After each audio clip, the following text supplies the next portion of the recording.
ایک جوہری تھا سنہرا، تو اس نے مختلف ڈبیاں کھول کے لوگوں کے سامنے رکھی اور ایک موتی نکال کر کے کہا کہ یہ موتی شب افروز ہے، رات کو چمکتا ہے، اور اس وقت دنیا کے اوپر جو قیمتی ترین موتی ہیں ان میں سے ایک موتی یہ میرے پاس ہے۔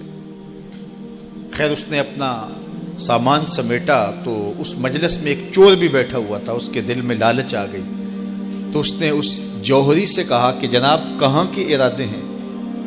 تو اس نے کہا کہ میں بمبئی جا رہا ہوں۔ اس نے کہا واہ واہ کیا اچھا ہوا، میں بھی تو بمبئی جا رہا ہوں، تو چلو اکٹھا سفر ہوگا۔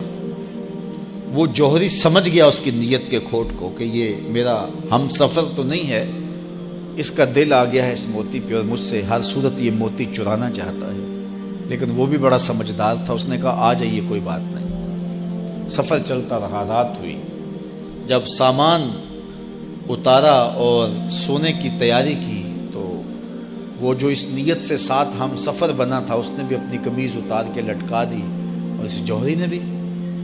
اس جوہری نے یوں کیا کہ نظر بچا کے وہ ڈبیا قیمتی موتی والی نکال کر کے اس کی جیب میں ڈال دی اور خود بے فکر ہو کے سو گیا۔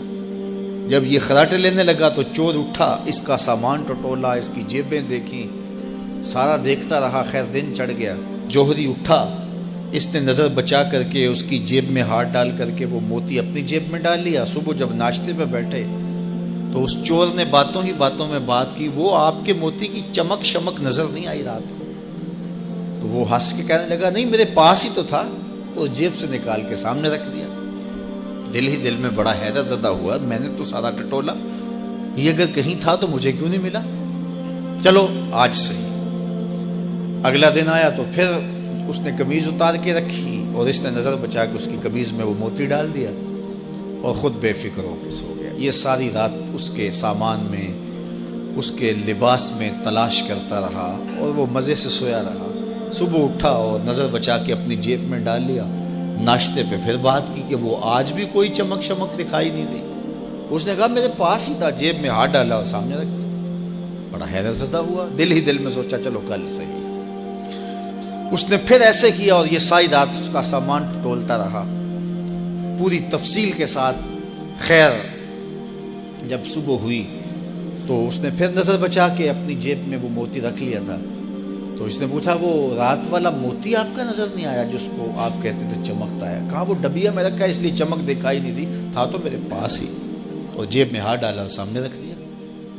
یہ سر پکڑ کے بیٹھ گیا، میں روز اس کی جیب ٹٹولتا ہوں، سامان بھی دیکھتا ہوں، یہ رکھتا کہاں ہے؟ میں نے تو کوئی جگہ نہیں چھوڑی۔ اس نے کہا سچ بتاؤں میں تیرا ہم سفر نہیں تھا، میں چور تھا، میں تم کو بتا رہا ہوں، اب آپ میرے بھی استاد نکلے، مجھے اتنا بتاؤ کہ یہ موتی آپ رکھتے کہاں تھے؟ میں ساری رات ٹٹولتا رہا اور 3 دن ہو گئے مجھے، میں نے کوئی گوشہ نہیں چھوڑا، آپ کا سامان کھول کھول کے دیکھا ہے، آپ کا لباس الٹ پلٹ کے دیکھا، لیکن مجھے ملا ہی نہیں، یہ رکھتے کہاں تھے؟ مجھے یہ تو بتاؤ۔ اس نے کہا لوگوں کی جیب میں ٹٹولتے رہے، اپنی جیب میں ہاتھ ہی نہیں ڈالا۔ بلے شاہ اڈ دیاں پھڑنے، جڑا گھر بیٹھا ہے انہوں پڑھیا ہی نہیں۔ وفی انفسکم افلا تبصرون، کہا تم کہاں اسے ڈھونڈ رہے ہو، ذرا اندر بھی اتر کے دیکھو، اندر اترو گے تو اس کا سراغ مل جائے گا۔ نہ مسجد وچ نہ مندر وچ، لب یار نو اپنے اندر وچ۔ جب اپنے اندر اترو گے تو پھر سراغ زندگی نصیب ہو جائے گا، عرفان ذات ہوگا تو پھر عرفان الہی نصیب ہوگا۔ لیکن ہم دائیں بائیں ڈھونڈنے نکلے لیکن اپنے اندر اتر کے نہ دیکھا، تو سراغ زندگی ملتا ہی تب ہے جب اس کی چوکھٹ پہ جھکنا بندہ سیکھ جاتا۔